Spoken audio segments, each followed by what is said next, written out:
A new development in the case of an unsolved Wichita murder. Crime Stoppers now increasing its reward for information that leads to an arrest in the murder of Trayvon Stewart. Brock Wilson joins us from the newsroom with the latest on that case. Brock.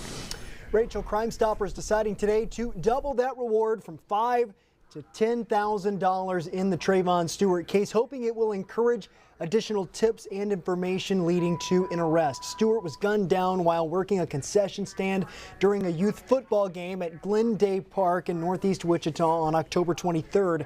Wichita police say since the increased reward was announced earlier today, they've received 2 additional tips about the case. Chief Public Information Officer Andrew Ford tells me their #1 focus is justice for Trayvon Stewart and his family. His message to the person out there that committed this crime: turn yourself in. You don't turn yourself in. Someone will provide information.